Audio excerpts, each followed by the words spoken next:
I never imagined that my 20-year marriage would end in such a brutal fashion. My wife Beatrix, the woman I trusted, was cheating on me with her rich partner. I found her on a train ride, dressed like a street hooker. She didn't even notice me as I took photos, capturing her betrayal. When I got home, I confronted her and she cried in misery. But I wasn't done. I hacked their law firm systems, taking everything. Now, she regrets her choices forever. This is a story of deceit, betrayal, and ruthless revenge. It's payback time, and no one saw it coming. I was exhausted. The 12-hour flight from Tokyo was always tough, and it didn't get better as I got older. Even in a comfy first-class seat on the big 777 plane, I couldn't sleep well. I hated flying, not because I was scared, but because it was so boring, especially the long flights across the Pacific to visit customers in Asia, Australia, and New Zealand. For once, Beatrix had agreed to pick me up. She hated driving from our home in Piedmont in the East Bay to San Francisco International. I wasn't sure if she disliked me or the drive more, but our marriage was heading for trouble. In the past few years, she had become a different person. Her drinking had increased despite my pleas for her to get help. Instead of listening, she would get angry and lash out, telling me to butt out.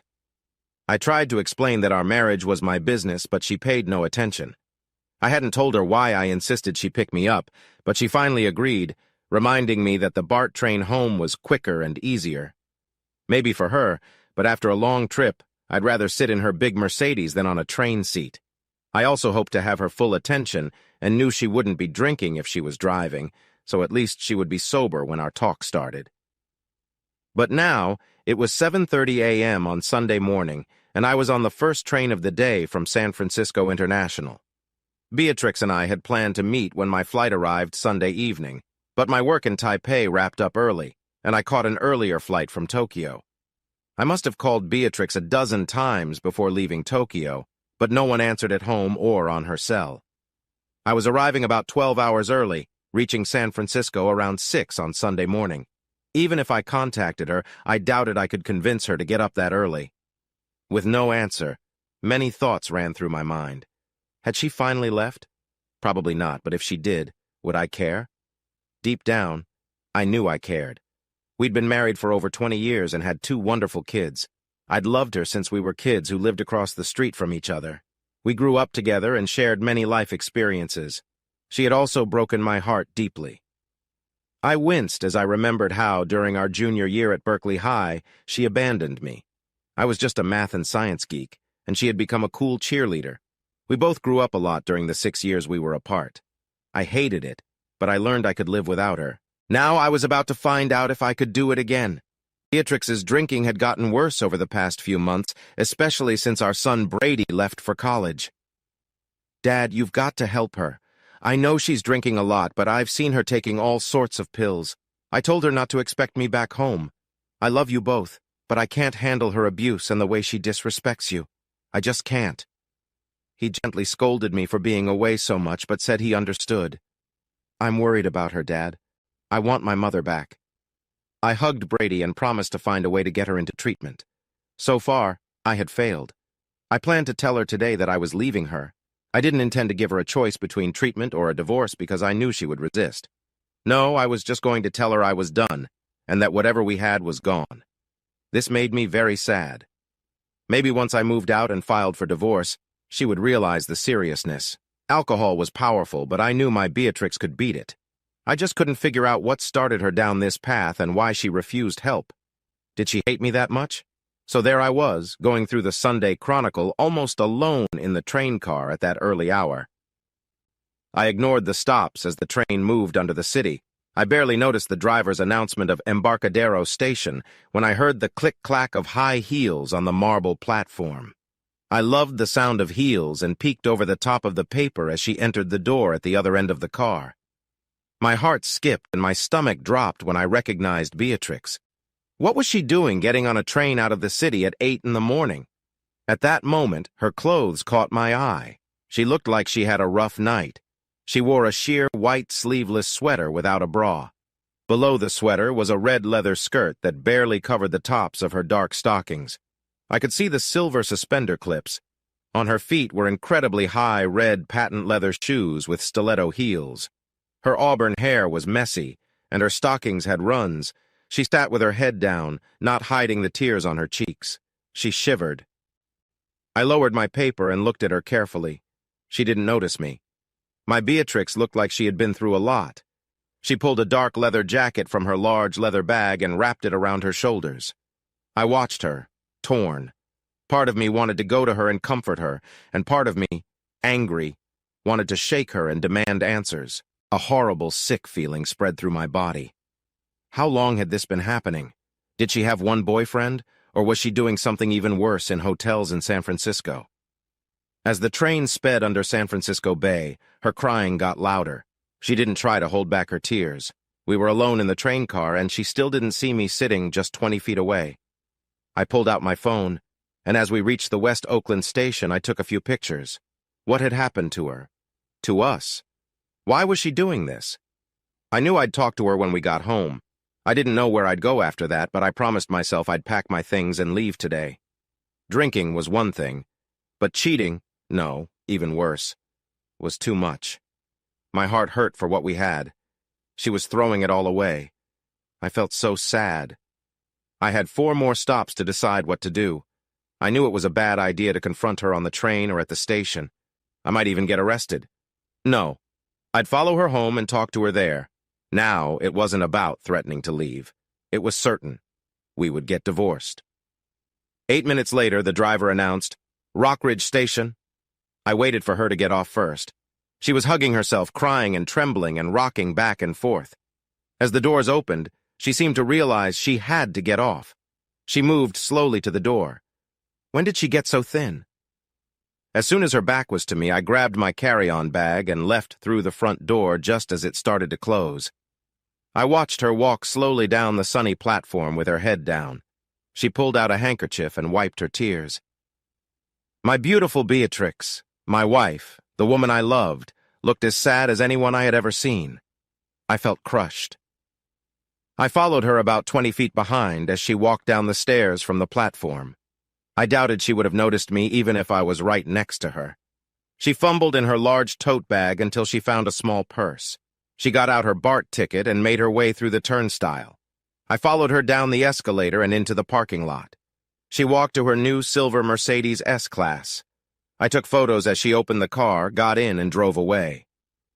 I headed across College Avenue to the other parking lot and then realized I didn't have a car at the station. My car was at the dealer for repair. They had dropped me off at the train station for my outbound flight and promised to bring it to my home after the work was done. I stood in the sun on this bright Sunday morning and looked for a taxi, but had no luck.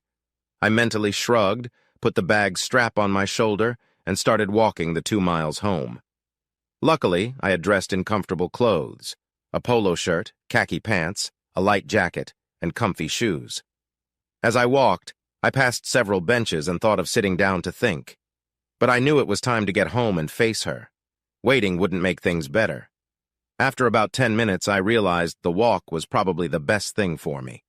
The morning air was still cool, and the sun on my face helped calm me. It also helped me release some of my anger. I knew I could never harm Beatrix.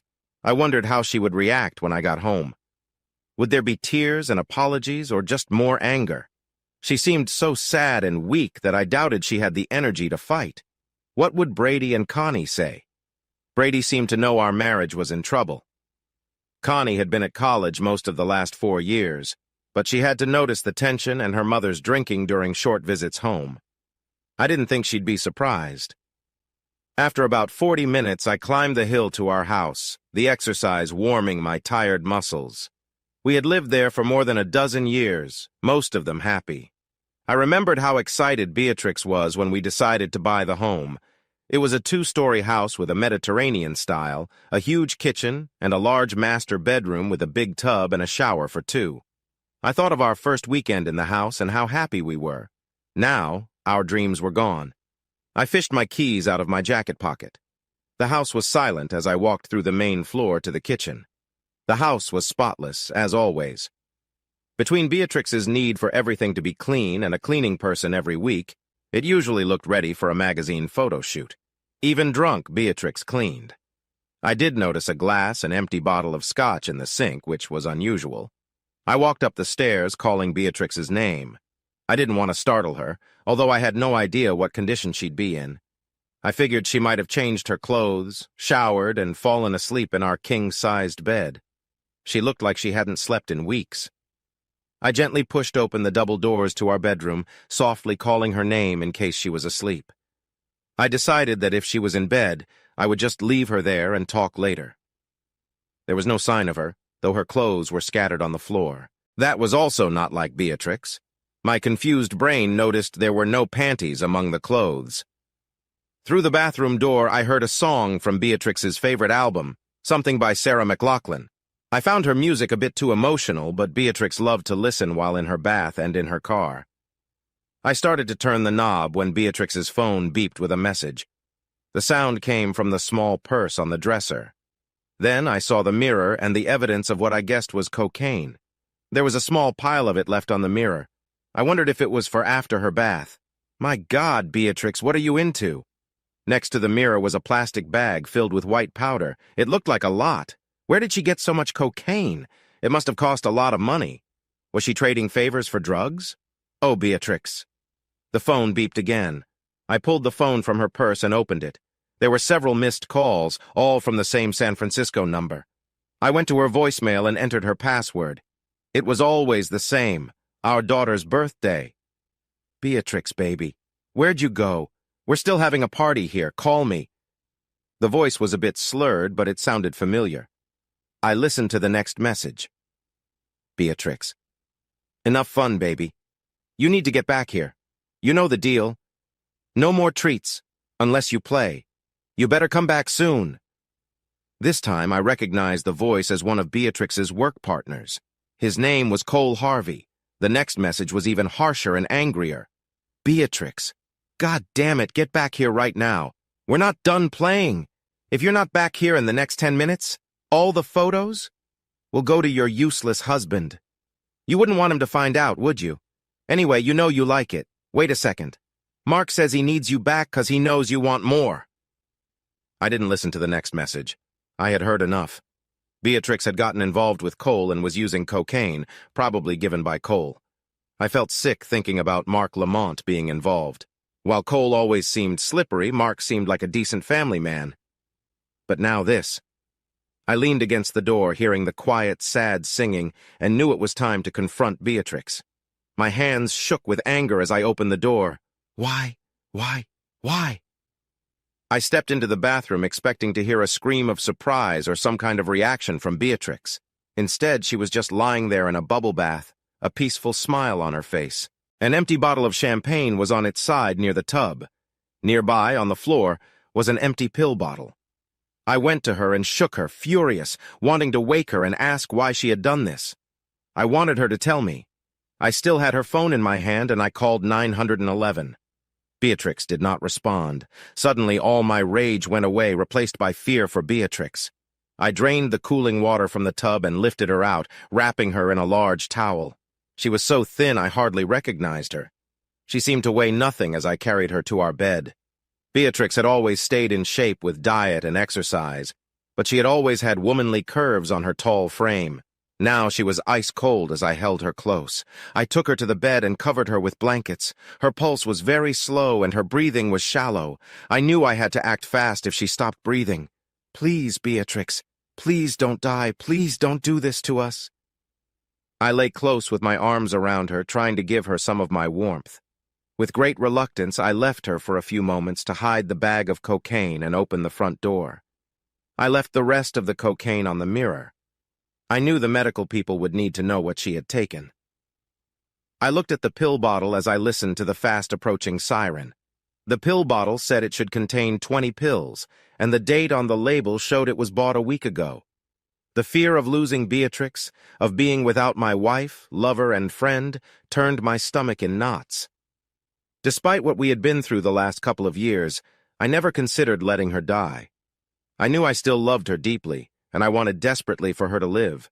I also knew there would be consequences for those responsible. I heard the aid car pull up, and then doors slamming and footsteps. I called down to them. I didn't want to let her go. I feared this would be the last time I would hold her. The two young men and a kind-looking blonde woman gently took her from me, uncovered her, and stretched her out on the bed. She looked so pale and thin. She was naked, and I was embarrassed for her that these strangers would see her like that. I was also ashamed that I had failed her, failed to get help for her, and failed to notice how she had changed. I couldn't remember the last time I had seen her naked or when we last had time together. As they quickly began to work on her, a second woman appeared. She gently pulled me from the room and out into the hallway. I told her about coming home and finding her in the bath. I gave her the pill bottle and pointed through the door at the cocaine on the dresser. I also told her about the bottle of champagne in the bathroom next to the tub and the bottle in the sink downstairs. She left me there and quickly went back into the bedroom to tell the others. From that point until hours later at the hospital, everything was a blur. I remember them taking her out on a stretcher and one of the men using a bag to help her breathe. She had tubes in her and was covered with a large blanket. Somehow I was glad no one could see her naked now. There was no room for me in the aid car. I followed in her car, and by the time I parked, she was already in the emergency department. I vaguely remembered a nice young woman helping me with all the hospital and insurance forms, and then talking to a policeman. I knew that when a spouse ends up dead or in the hospital, the other spouse is always a suspect. I told him I had just gotten home from a 2-week trip to Asia and had come home to find her like this. I didn't think there was any reason to tell him about seeing her on the train. He asked if we were having problems in our marriage. I told him the truth. After a while, he left me alone. I was sure he would speak to the ER doctors before getting back to me. Somehow, I managed to call Connie and Brady. I didn't give them many details other than saying she was very sick and in the emergency room. They both promised to come soon. Mr. Marshall? The voice sounded distant as I sat in the hard waiting room chair. I didn't know how long I had been there. Eventually, I looked up and saw a young man in green scrubs. Mr. Marshall? I nodded, trying to read his face. Was he here to tell me Beatrix had died? Will you come with me, please? I stood on shaky legs as he pointed to a small office nearby. I shook my head when he offered me coffee.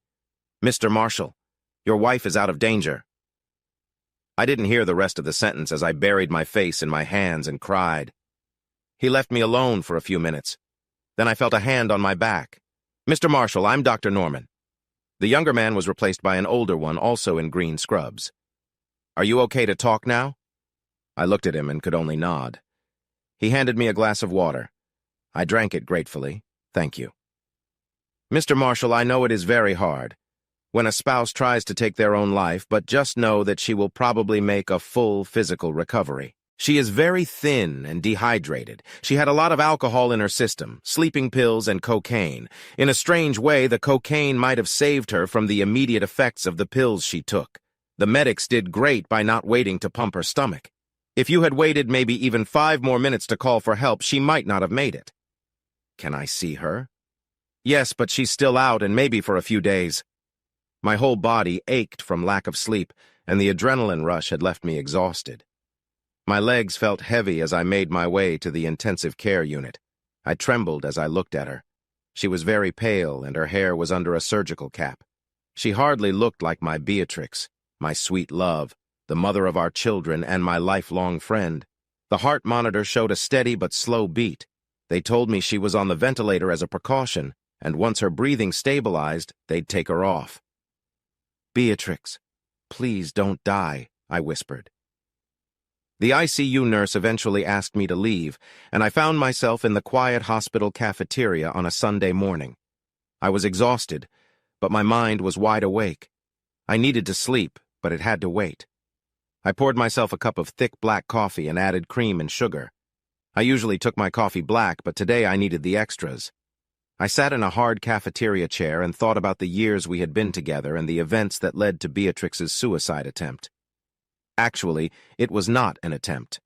I didn't know much about why people try to take their own lives, but it stuck in my mind that many who do are crying out for help. That was not the case with Beatrix. With both Brady and Connie away at school, and with me not expected back for another 12 hours, Beatrix was not crying out for help. She had been determined to end her life, knowing no one would find her until I got home that night. I shuddered at the thought of that scene. No Beatrix at the airport, me coming home and finding her dead in the bath. It was close enough as it was. What if I had decided to sit on one of those benches for even a few more minutes? I could have prevented the whole thing if I had confronted her or comforted her, letting her know things would be all right. But no, I sat and watched as she fell apart in front of me. I should have known I was seeing the woman I loved reaching the end of her rope. Now Beatrix was upstairs unconscious, and it was partly my fault. I ignored her and left her alone as her drinking got worse. Yes, she did everything she could to push me away, but I was her husband, through sickness and health. Was I waiting for her to hurt me again as she did years before? Was that why I always held back a little? Was it a defense mechanism? I did love her, and I cherished the many happy years we had together. Could we ever put our lives back together? I didn't know. I pulled myself away from these thoughts and forced myself to drink the now cold coffee. I made a decision. Now it was time to act. I had things to do, people to call, and actions to take. Actions I hoped would lead to justice for those who had hurt my Beatrix and ruined my marriage. I had maybe 4 hours before Brady and Connie arrived. I got up and looked around the empty cafeteria as I pulled out my cell phone and walked outside. It rang once, and then I heard a familiar voice. "What's up?" "I need access to a building." "Where?" "Hers." "Is she okay?" "No, but she'll recover." "What do you need?" "A prox card with a blanker and a 23. "You got it. How much time do I have?" "I'll be there in about an hour." "Okay. Stop and buy a Chronicle across the street." "Thanks, I owe you." "No, you don't." "Thanks anyway." "Okay, man. I hope she gets better soon." He hung up. Our phones used encryption technology, but we still kept our conversations short. I was going to visit the law offices of Madison and Trasker. The phone call had been to a long-time friend who spent most of his life on the other side of the law. We were kind of the yin and yang of the computer security business. I had ordered a proximity badge that would get me access to Beatrix's building in San Francisco and all the offices. The badge would display my photo and look like the real deal to anyone. It also had a built-in blanker that would make the security cameras go blind for a short time as I moved through the building. Anyone watching the screens would think it was just a quick computer glitch. Typically, there's only one person working in the One Market building on Sunday mornings. Chances are, he or she wouldn't even notice the blip on the cameras, even if they happened to be near the screens. The 23 was a different story. It was a computer virus we made together. After I downloaded everything from Cole Harvey and Mark Lamont's computers, I would infect them with a nasty virus. This virus would destroy all the data beyond recovery. No one would know I was ever there. If someone tried to trace the virus, it would look like it came from a porn site outside the country. I might do the same to Beatrix's computer, depending on what I found. Heck, I might crash every server at the law firm. I turned up my collar and ran across the street from the hospital to the parking garage. I had a train to catch. I was heading back to Embarcadero Station. The morning sun had turned into dark winter clouds and heavy rain. It matched my mood. Beatrix stopped pacing and looked out at the view of San Francisco Bay from her apartment on the 20th floor. It was almost noon on a perfect summer day in the Bay Area. She watched a container ship with a small splash of water at its bow, heading toward the Golden Gate. She had seen so many ships like this over the last 6 months, always wishing she could be on one, escaping her problems and the memories that haunted her. She didn't know where the ships were going, but she knew it had to be better than her current life. Today was her last day at the Redwood, an expensive drug and alcohol rehab center in a new high-rise by the water. It had everything a 5-star hotel would have, including a top-notch restaurant, room service, a shopping arcade where you could buy fancy brands like Fendi or Prada, beautiful suites, a 24-hour concierge, and a gym and salon as good as any fancy health club. It also had a fully staffed health clinic, but you couldn't leave, even for a little while, without your doctor's okay. The Redwood was very expensive. Beatrix looked around her bright living room, her eyes landing on her reflection in the big mirror over the fireplace. She saw an attractive, tall, slim woman in her mid-40s. She wore a pricey, short-sleeve cream silk blouse and a light peach cotton skirt that came to her knees. Her tanned and toned legs, shaped through workouts, didn't need stockings. She had just bought a pair of very expensive Jimmy Choo high-heel sandals which she wore at the moment. Her auburn hair fell loosely to her shoulders. She looked at herself, noticing her deep green eyes no longer sparkled as they used to. The sadness in them was clear. She knew she would leave without regret, even though this place had helped her sort out her life. Her life had fallen apart 7 months ago when she tried to end it. It wasn't a cry for help. She truly wanted to die. If her husband Sterling hadn't come home early that day, well, she didn't want to think about it. She had to get on with her life, a life without Sterling. She lost the only man she ever loved. No, she thought, it wasn't the suicide attempt that drove Sterling away. It was her affair with Cole Moline. It wasn't a real love affair. Cole just used her, and in return, she got drugs and the shame she seemed to seek. She stopped pacing and sat in one of the leather chairs, staring at the deep blue water, the sun shining on its almost flat surface. The ship was almost at the bridge. She shook her head slowly. The affair wasn't what ended their marriage. It was the final blow. She and Dr. Hannah had talked this over many times. Beatrix's drug and alcohol use and her refusal to listen to Sterling and her children had turned her into someone unrecognizable.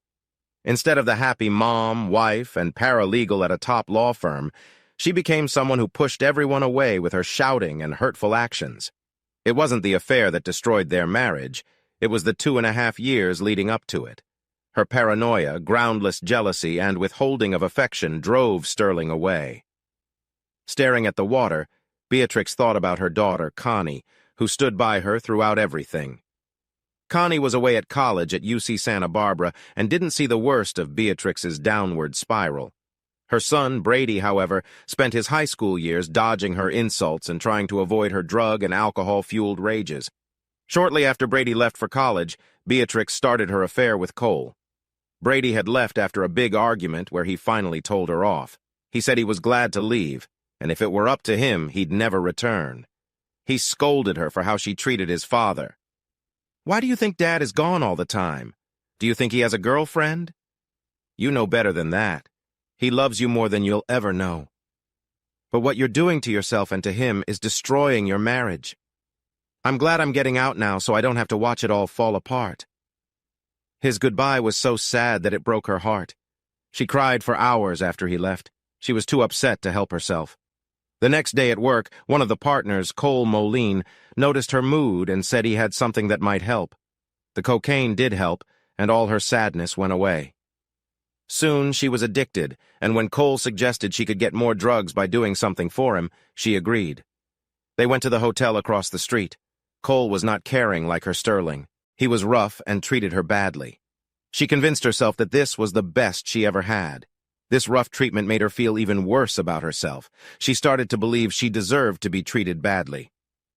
Today, Connie was coming to take her to her new home in the East Bay, in a place called El Cerrito. It was north of Berkeley, on top of a hill with a great view of San Francisco Bay. The house was on a quiet street. It cost a lot, but she had enough money from selling the family home, the settlement from the law firm, and Sterling's generous divorce settlement. She never had to worry about money again. She smiled sadly, thinking how she had never worried much about money after Sterling's business took off. She went back to work because she was bored when her kids grew up. Working as a paralegal made her feel important. She liked being part of a big law firm in San Francisco. Connie graduated last month, and Beatrix got permission from Dr. Hannah to travel to Santa Barbara for the ceremony. She knew Sterling would be there, so she tried hard to look her best. She wore a green silk blouse, a skirt to her knees, and high heels. She was happy when people still noticed her, but she felt sad when she saw the sadness in Sterling's eyes. He looked younger than his 45 years and was very fit. He was confident and successful. She felt proud to be with him and liked it when other women were jealous. But she knew it was all a lie. She was sure he didn't love her anymore. She knew they had little chance of getting back together. Sterling was too good a man and would find someone else. During her days of drugs and alcohol, she thought he was having an affair, but now she knew that was just an excuse for her own mistakes. At the graduation, she managed to keep herself together. Sterling had been kind during her recovery, but the love was gone. He had told her that her betrayal made it unlikely they would ever be together again. She had begged him for forgiveness while she was still in the hospital, but he couldn't see how it could work. She sat with a fake smile, lost in thought. When the final speaker finished, the graduates crossed the stage to get their diplomas. When Connie got hers, she held it high, and despite everything, Beatrix hugged Sterling. She felt happy as their daughter smiled. For a moment, she felt the old Sterling, but then he pulled away. She continued to smile at their daughter, even as tears fell. Maybe there was hope. After the ceremony, Beatrix and Sterling talked while they waited for Connie. Beatrix was surprised to learn that Sterling was taking flying lessons. He always wanted to be a pilot. They both felt relieved when Connie rejoined them. She was excited about graduating and starting law school in Berkeley in the fall. Beatrix was happy that Connie would be living with her for now. "I know Dad still loves you." Connie's voice faded as her mother wiped her tears. They drove silently along Highway 1, enjoying the sun and the beauty of the coast as they traveled north to San Francisco. Beatrix looked at her confident daughter, trying to imagine her in a courtroom. Connie had height from both parents and blonde hair from her father. She was a striking young woman. Despite the attention from boys, no one had ever won her heart. Maybe her parents' troubles had made her cautious. "Connie, I know. And that's what makes it so hard, seeing him, being around him on days like today, days that should be filled with love and joy. I see what I've done to him, seeing him without the love that used to shine in his eyes when he looked at me. How could I be so foolish?" "You need to stop blaming yourself. Dr. Willett said you need to give it time. You and Dad both need time to heal." Beatrix was silent. She thought about how the doctor had helped her, but sometimes she still wished her attempt to end her life had worked. She could never tell Connie or Dr. Willits about that. She and Sterling did need time to heal, but what was the point? Beatrix watched the sky through the open sunroof of her daughter's BMW. "I loved seeing you both together today." There was a long silence before Connie asked, "Is he still going ahead with the divorce?" "Yes." She said it so softly that Connie could barely hear. They drove in silence for a long time after that, each lost in her own thoughts.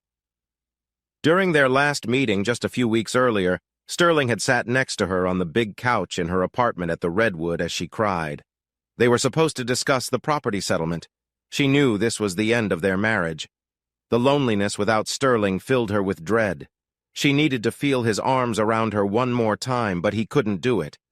Quietly, he said, "Beatrix, you must understand. The pain and sorrow of these last few years are so deep now. Even though I love you and miss you, or at least miss the Beatrix I married, I can't forget what you've done.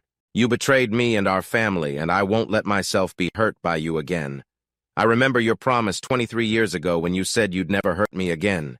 You said I was your only love, and you were so sorry, calling yourself stupid for letting me go, saying you missed me so much. You promised." He left the apartment, but not before she saw the tears in his eyes. The doorbell brought Beatrix back to the present. It was time to start a new phase in her life, a phase without the husband she had loved for over 20 years. "Mrs. Beatrix Marshall?" Beatrix was surprised to see a tall, handsome, sandy-haired man in a gray suit at her door. "Yes." He held out an ID card and said, "I'm Special Agent Dean George, FBI. May I come in?" Beatrix looked at him for a few moments. "Yes, come in." She led him into the living room. She had already spoken to the police and attorneys about her testimony against Cole Harvey, but she thought that case was over with a plea deal. She had tried to put everything about Cole and their time together out of her mind. It wasn't really an affair. It was just a trade. Sex for drugs. It was worse than an affair. A visit from the FBI brought it all back. Her stomach knotted. "What can I do for you, Agent George?" "I'd like to ask you some questions about Cole Harvey." Beatrix felt her stomach twist even tighter just hearing the name. She quickly sat in the chair by the window, feeling weak and like she might faint. After a few moments, she looked up and said, "Oh, sorry, please sit." She pointed to the large couch that faced the bay. "Mrs. Marshall, are you all right?" Beatrix nodded. "Please just call me Beatrix. I'm no longer Mrs. Marshall." "I'm sorry to hear that. I'll try to be brief." Beatrix waited, feeling a chill. "Do you remember the last time you saw Mr. Harvey?" Beatrix went pale. She clenched her hands as she relived the nightmare of that Saturday night 7 months ago, when Cole had filled her with drugs and alcohol and brought in another man and a girl. The next morning she fled home and tried to take her own life. In a shaky voice she said, "A Saturday night about 7 months ago. That was the last time. It must be in the police reports." Tears filled her eyes. "You haven't seen him since?" She shook her head, studying her hands. "Beatrix, I don't know if you've heard, but Mr. Harvey disappeared a week ago. Just vanished." She looked at him and said quietly, "I'm not really surprised. Cole is an opportunist and a coward. I'm surprised he stayed around this long considering the trouble he was in." "Well, there's more to it than that. He didn't take much with him, just his car keys, wallet, and passport. Everything else is still at his place. We haven't been able to find his car either. We think he was gone about 8 hours before anyone realized. We thought he'd turn up quickly, but he's vanished. I thought he made a deal for his testimony. Maybe some people he knew got to him." George just looked at her. "Maybe? Am I a suspect? You must know our history. Up until a few weeks ago, I was going to testify against him until he made a deal. Do you think I would go after him myself because I thought his punishment wasn't enough?" Her voice rose with anger. Agent George raised his hands. "Beatrix, you are not a suspect. We know you never left the Redwood that night. We talked to security and checked the security camera videos." "And why? Why am I here?" She nodded. "It's about your husband." Her stomach twisted again. Was Sterling involved in Cole's disappearance? Had her actions pushed him to hurt Cole? "Do you know where your ex-husband was a week ago today?" No, we don't keep in touch much. He travels mostly to Asia." What Beatrix didn't tell Agent George was that exactly a week ago was the day their divorce was final. Her lawyer called her that afternoon. She went to her room, pulled the covers over her head, and cried for hours. She deeply regretted meeting Sterling before she died. "Agent George, I have to say, no matter what Cole or I did, I can't imagine Sterling had anything to do with Cole's disappearance. He's always been kind and gentle. Our actions hurt him badly, but someone who would hurt Cole, no.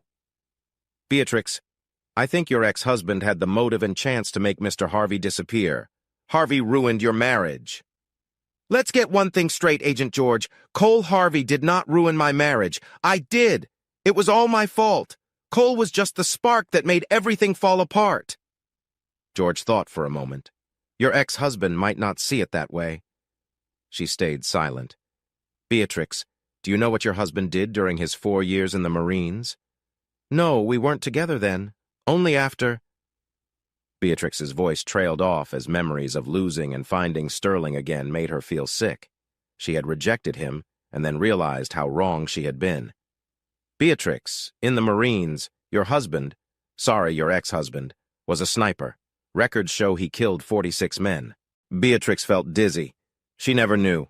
Sterling had changed after his service, but they never talked about it.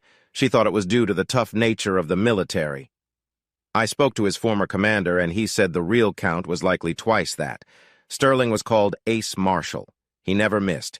He served in the worst places: Middle East, Central America, Africa, and Afghanistan. It was a tough job. But that was over 20 years ago. I know, and I'm sorry to bring this up, but he has killed, and he was very good at it." Beatrix was shocked. "Beatrix, does your husband own a gun?" She shook her head. "I've never seen Sterling with a gun. I wouldn't have allowed one in my house. Even in the Marine photos, I never saw him with a weapon." He jotted a note in a small notebook from his pocket. "You might wonder why the FBI is looking into this now. Well, the disappearance of a witness in a major international drug case interests the FBI and the U.S. Attorney for California. Documents from an anonymous informant and the search of Mr. Harvey's office and home showed he was big in the Bay Area drug scene. He got immunity for testifying against several drug dealers. Luckily, he testified before a grand jury and several indictments came out a couple of weeks ago. The ATF dropped the ball on his protection and he vanished. Most think his drug-dealing pals got to him. I'm not sure." He stared at the water below. Then, after a pause, said, "I should also tell you another partner in your firm was badly beaten that same night." "What? Who? Marcus Lamont?" More shocks came. She remembered the last night at the Hyatt vividly. Mark, A married man with 2 beautiful kids and a lovely wife had shocked her. He admitted he'd wanted her for years and aimed to give her a night to remember. She was ashamed now, even with the drugs and alcohol clouding her mind, that she told him how wonderful he felt. Is he dead? No, but he may never walk normally again. They beat him badly with a pipe. He had many fractures, including both kneecaps. His attacker knew what they were doing, just enough to hurt him, but not to kill.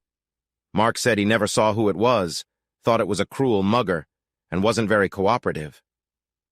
Beatrix was stunned. Beatrix, I put puzzles together. I follow the money or the motives. I think Marcus was involved in some way. He was a friend of Mr. Harvey before he married and worked in your firm.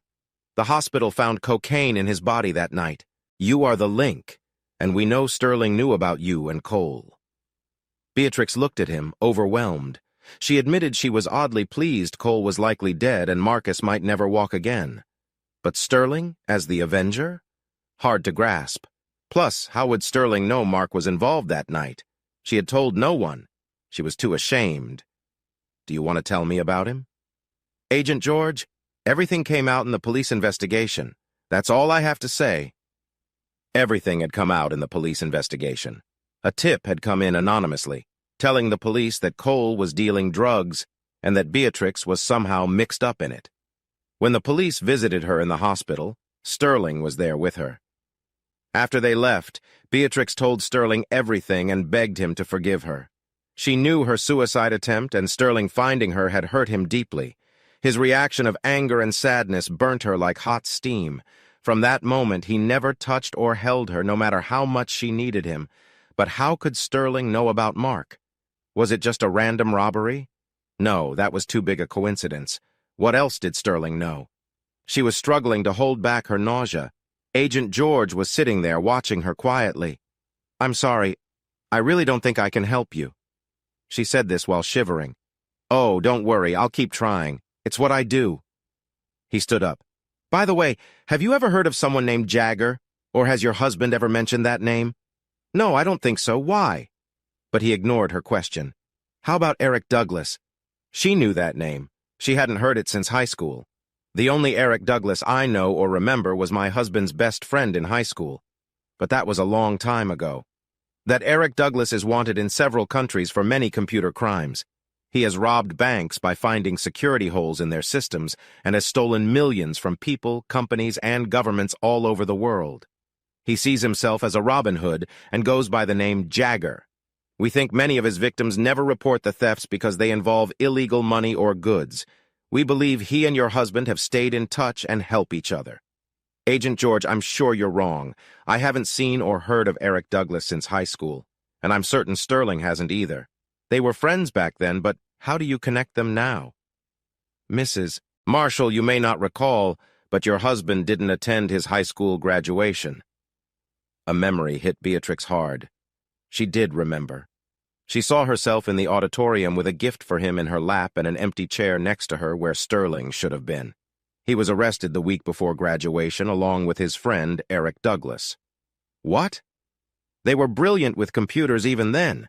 They got into several scientific and government computer systems through the new setup at UC Berkeley. Security was almost non-existent back then, and they built their own hacker devices. Eric made bail, and the charges were later dropped.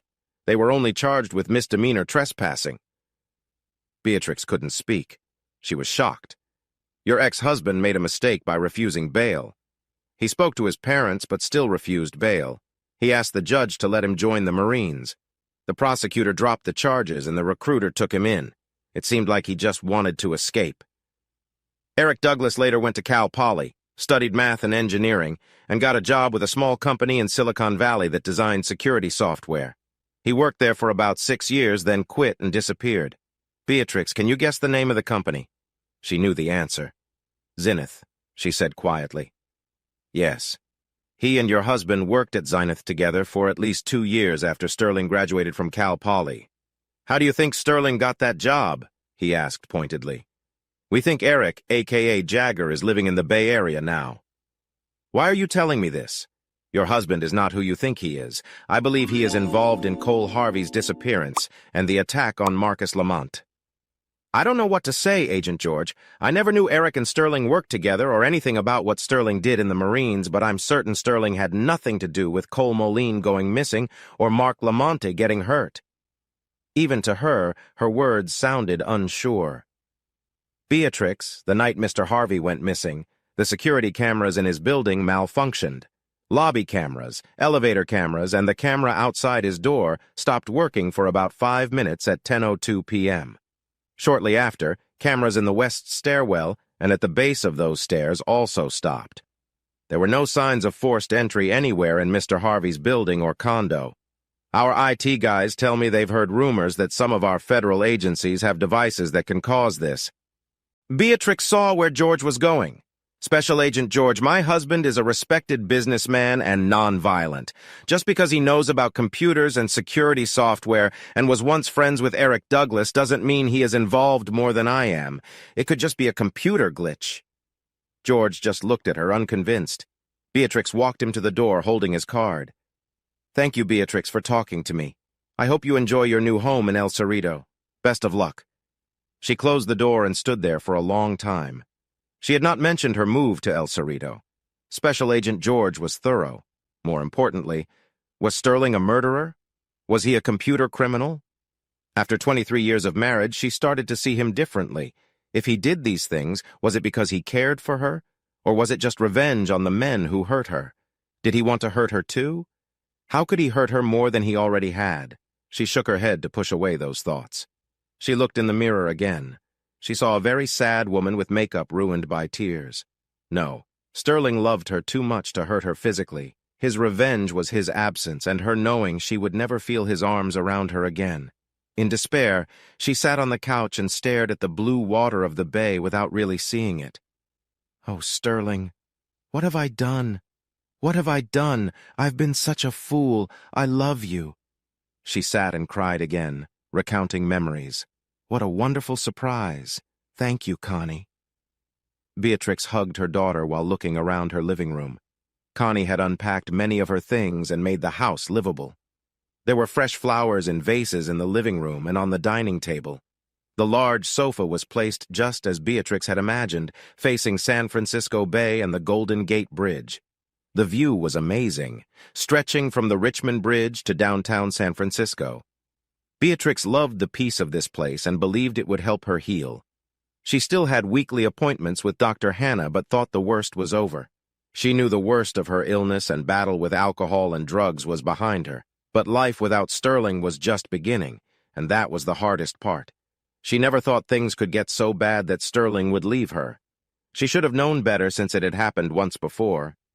Back then, just like now, she had taken him and his love for granted, and her foolish actions had driven him away. She was very grateful Connie would live with her while attending law school. Connie, her eldest, was always the calm and logical one. She accepted people for who they were. Beatrix tried to make peace with Brady, but he was stubborn like his father and struggled to move past the harm she had caused. Even though he knew his mother had been suffering from addiction and depression, it was hard for him to accept.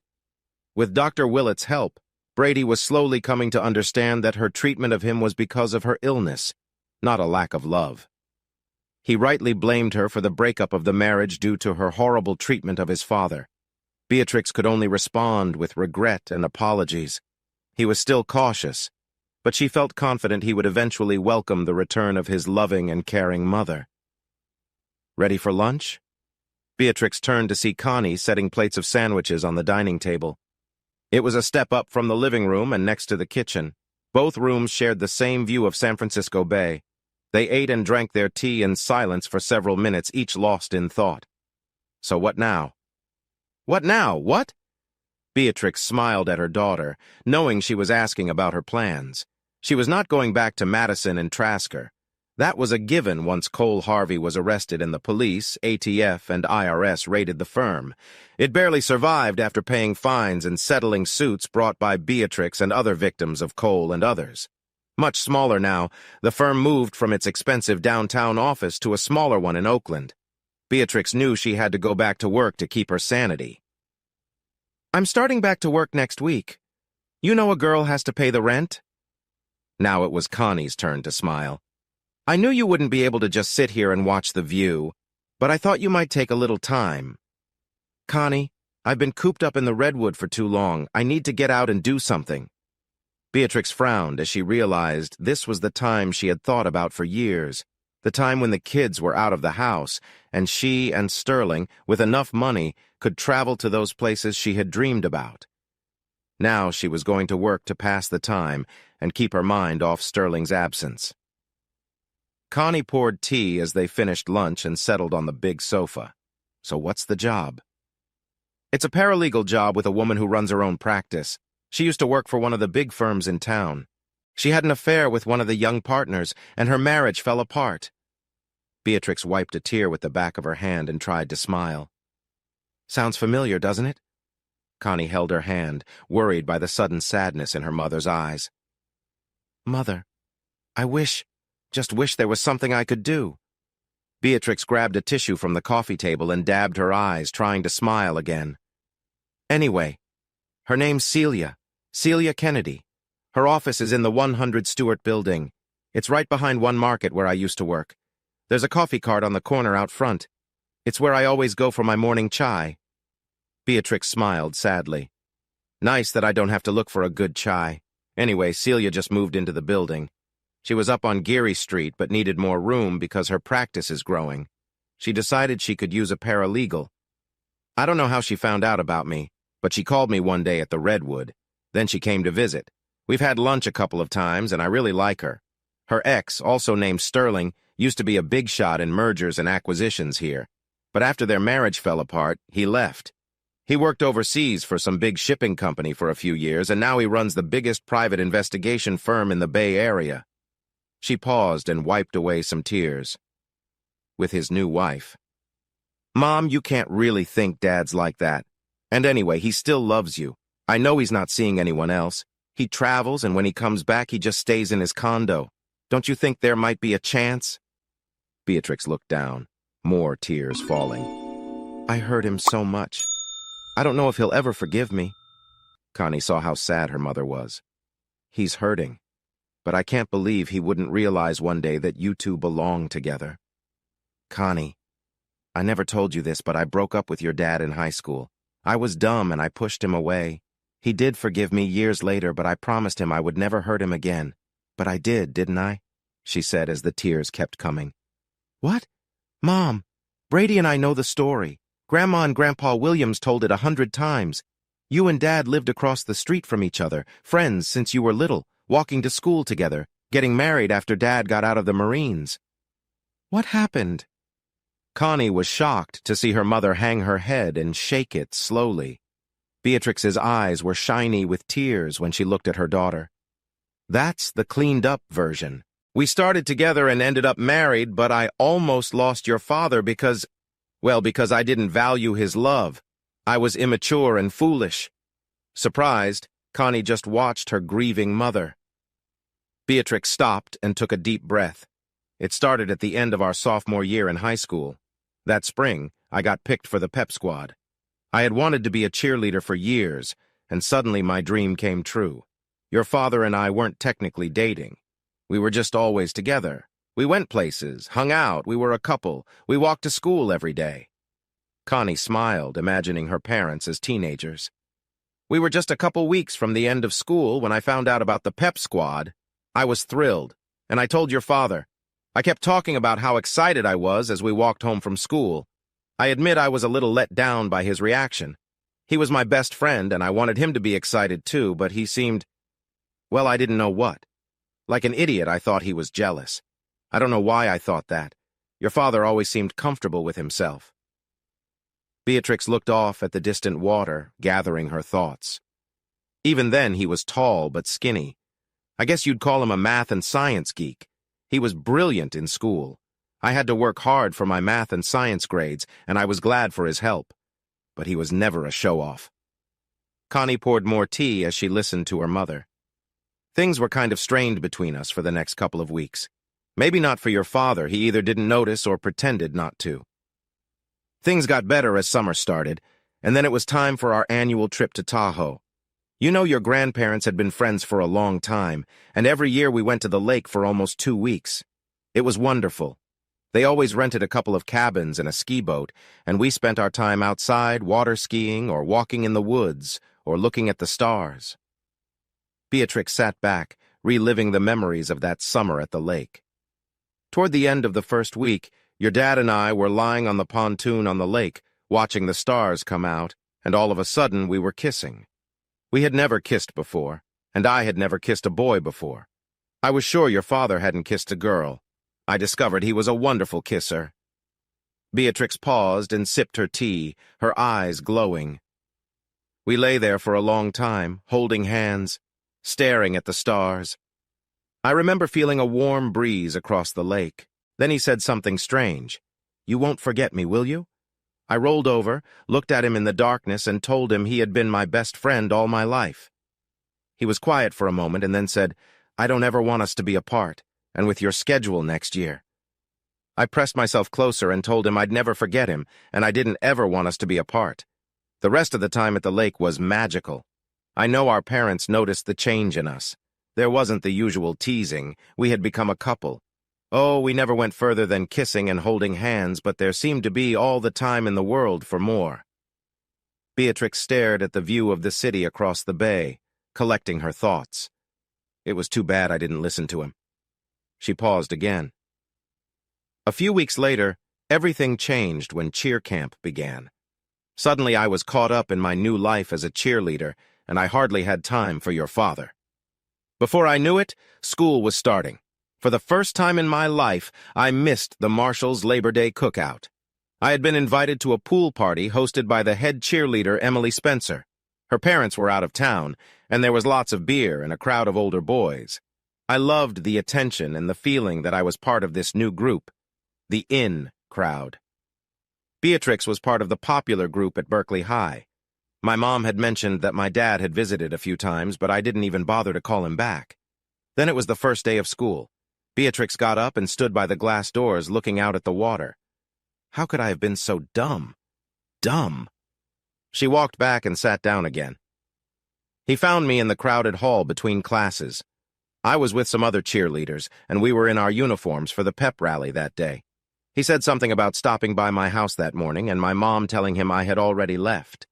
I felt embarrassed that a math nerd was talking to me in front of my new friends, and I told him I had taken a ride with Sally. Beatrix stopped to wipe her tears. He knew from my voice that we would not be walking to school together anymore. I turned and walked away with the other girls. The worst was when one of them called him a geek, loud enough for everyone to hear. I am ashamed to say I laughed with them. I saw him less and less during our junior year. We had no classes together, and he didn't come to the games or other events. She paused again, thinking about those days over 20 years ago. That Christmas, for the first time, your dad didn't come to my parents' Christmas party and open house. I was dating a football player at the time and didn't think much of it until I was helping my mom clean up after the party. I asked her if she liked Bennett, and she gave me a look that said, "You can't be serious." Bennett was a football player and, well, it should have been your dad. To him, I was just another girl. I didn't know better. I was stupid. She shook her head. Then your grandma said she hadn't seen your father that day or much since the summer. Mom just let the thought hang there. I tried to say I was sure he was busy. Actually, I had no idea why he hadn't come. His parents were there, but I didn't talk to them. I started to feel uneasy. I couldn't remember the last time your dad and I had spoken. Unfortunately, I soon forgot about the conversation with Grandma and the party. Connie hugged her mom as Beatrix continued. Soon it was summer again, and one day I was with another cheerleader named Sophie. We went to the local pool to pick up her little brother. When we walked in, I was shocked to see your father. He was a lifeguard and swim instructor, and he looked amazing. He had grown taller, and his skin was tanned from the sun. He wore a white tank top and blue swim shorts. I walked up to him and asked how he was, and Sophie gave me a look like, "You know this guy and you haven't introduced me?" I introduced them, and her interest was so obvious it was embarrassing. As we stood there talking, a beautiful blonde girl came up and put her arm through his. She was very pretty, tall and slim, wearing a small yellow bikini. Beatrix looked at her daughter, feeling comforted by her concern. I realized I knew her. She was the sister of our cheerleader captain, Emily. Her name was Beverly, and she was going to be a junior in the fall. I saw how your dad looked at her, and then it hit me. He used to look at me that way. I went home and cried for days. I had been dumb, and now he was gone. All the fun and excitement of being a cheerleader left me. I stayed with it, of course. There was no turning back. When school started in the fall, I saw them together everywhere, at social events, games, holding hands in the hall. My social life dried up. I realized how much I loved your father, but I had taken him for granted.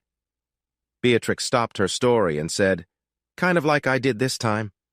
Connie hugged her mother, stunned by the story. She realized how painful it was for her mom and understood why she had never heard it before. "But he must have loved you. You ended up with him. You must have done something right." Connie watched tears fall as she waited for her mother to respond. "I remember your dad's parents coming to the Christmas party that year. I learned that he was spending the holidays with Beverly and her family at a ski resort in Canada. I had bought your dad a leather journal to give him at the party. I don't know why I thought he would come. I had a miserable Christmas. Your grandma was very understanding and helped me through it. She told me some things are meant to be and others aren't. She's a smart woman and basically told me to move on with my life." Connie was speechless. It was hard for her to imagine what it must have been like for both of them in high school. When school started again in January, everything was different. There was no sign of Beverly, and your father was not around much. There were terrible rumors that he had hurt Beverly while they were in Canada, and that he had to go back to Canada to face charges. A friend who worked in the vice principal's office confirmed that the vice principal had spoken with the police in Canada. We found out that Beverly transferred to another school, and your dad was taking mostly independent studies that kept him away from school. Connie stared at her mother. She hardly knew how to respond. She couldn't imagine her father doing anything like that, much less being accused of such a thing. "Mom, what did you think?" With red eyes, she looked up at her daughter. "I was so confused. I didn't know what to think. I thought I knew your father and his kindness, but the rumors wouldn't go away. One day I even asked Emily, but she said she couldn't talk about it because there was an investigation. As we got closer to graduation, your father was never seen. But the rule was that if you wanted to graduate, you had to show up for the ceremony. I knew he had to be there. I even brought the journal I had bought him for Christmas, but he didn't show up that night, and he didn't come to the graduation either." Beatrix wiped her tears and then continued. "There was a big party at Emily's house after graduation. I wasn't seeing anyone at the time, so I thought I'd just stop by. I had a couple of beers and went upstairs to use the bathroom because there was a line downstairs. When I left the bathroom, I passed Beverly's room. The door was slightly open, and she was there with her sister. They were sitting on the bed and talking, and I stopped to listen. I don't know why. Emily was trying to get her to join the party. I heard Beverly say she couldn't and that she wasn't in the mood to be around a bunch of drunk friends. Emily told her to snap out of it and said she couldn't lock herself away forever because of some jerk who wasn't even good enough for her. I didn't know what I was hearing, but I had a feeling it was about your father. Then I was surprised when Beverly defended him. Beverly told her sister not to call him names and said it was her fault, all her fault. She cried as she said it. Emily yelled at her to stop crying and said he should have been more understanding. She said she hated him and he was a jerk. I was confused as I listened. I thought I should leave, but then Beverly sobbed and said he was kind and wonderful and he loved her. She said she betrayed him and he was so angry that she just wanted to die. Emily said she didn't care what she did to your dad. She just knew he hurt her little sister and she made him pay.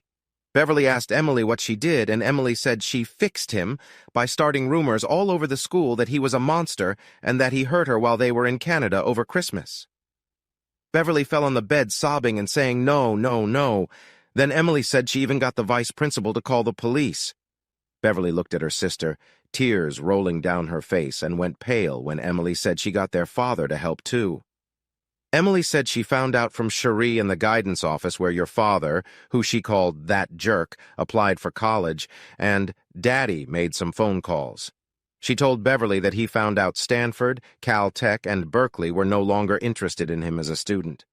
Emily sat next to her sister with a face glowing with pride while Beverly just lay on the bed, hugging herself and crying. "Connie, that's how I learned that the rumors about your dad were all lies. I never found out what caused his breakup with Beverly, but she must have hurt him badly. Something happened in Canada that killed his love for her, and he wanted nothing more to do with her. She still loved him, which was clear from what I saw. I was so upset that I left the party and never spoke to Emily again. My God, Mother, how horrible for Dad. He must have heard the rumors, but he still loved her enough not to defend himself. Or maybe he was so hurt by her that he just didn't care, Beatrix replied. Did you go to Dad and tell him what you heard? No, I didn't see your dad until he came back from the Marines over 4 years later. I would have thought you'd want to tell him. I did, but when I went to his house the next day, everyone was gone. His parents had moved to South Carolina. I asked my mother about it, and she said she had told me some weeks before that they were leaving and how sad she was that her best friends were moving across the country. Obviously, I was so wrapped up in myself that I hadn't heard her or ignored her. Not uncommon for a teenage girl. She looked at Connie, trying to smile.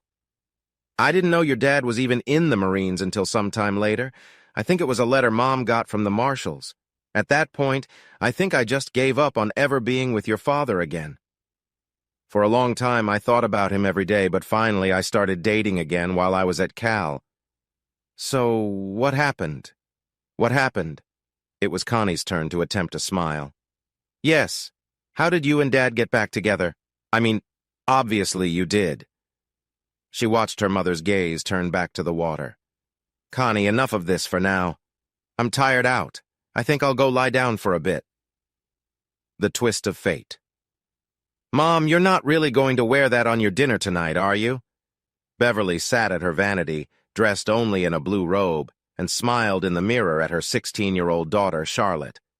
First of all, it's not a date. It's just dinner with a friend. And secondly, what's wrong with what I'm going to wear? Charlotte pointed at the blouse and skirt on the bed. That's what you wear to work every day. The only thing missing is your lab coat. Charlotte walked into her mother's closet and began looking through the hanging clothes. Beverly could hear hangers sliding on the closet rails. Charlotte called out from the closet. So this friend from work, is he another researcher? Beverly knew Charlotte was very curious since Beverly rarely went out. In the 2 years since Davis had passed away, Beverly had focused on their daughter and her work. Davis had been a wonderful husband and father, and they both missed him a lot. No, he owns the computer company that's improving all our systems. From the closet, Charlotte asked, So he's some computer nerd? Beverly smiled, thinking about Sterling Marshall. Sterling was not a nerd. He was tall, handsome, and soft-spoken, but when he talked, people listened. He had a way of commanding attention. Suddenly, she felt her face warm up as she remembered how it felt being close to Sterling back in high school. She had been deeply in love with him. Sterling was a caring boyfriend and made her feel special. Beverly was glad her daughter couldn't see her blushing. Charlotte was very observant. And to be honest, since Davis died, Beverly felt the old feelings for Sterling coming back. It wasn't that she didn't miss her late husband. He had loved her so much. But working closely with Sterling for long days sometimes made her fall for him again. Sterling had been her first love, and their breakup devastated her. She felt like she couldn't breathe for months after. Even when she switched schools, she was unhappy. She found out later that her sister had plotted against Sterling, and it broke her heart all over again. Sterling had disappeared after school and no one knew where he went. Then one day, more than 4 years later, he walked into her lab at Berkeley. Mom, are you listening? Did you hear what I said? While Beverly was lost in thought, Charlotte had come out of her closet holding a stylish little black dress and matching high heels, shoes Beverly hadn't worn in a long time. The dress was classic, sleeveless, with thin straps, and a bit shorter than Beverly felt comfortable wearing now. Not that she couldn't pull it off. She had bought it for their anniversary dinner, but then Davis got diagnosed with spinal cord cancer that week. Had it really been 4 years ago? Beverly smiled and shook her head. I don't think so. It's much too... Too what? Charlotte asked. Sexy? Holding the dress in front of herself, she wondered if she could borrow it for the junior prom. And don't even think about borrowing it. Beverly laughed. Charlotte's face turned red, knowing her mother had guessed her thoughts. Changing topics, Charlotte asked, So what do you know about this guy? Well, he owns his own company, he's smart, Has a son at Stanford, a daughter in law school at Berkeley, and, well, he's good-looking." "Oh, how good-looking," Charlotte teased. "Very. Now can we change the subject?" "Only if you'll tell me how you met." Beverly turned to face her daughter, thinking about what to say.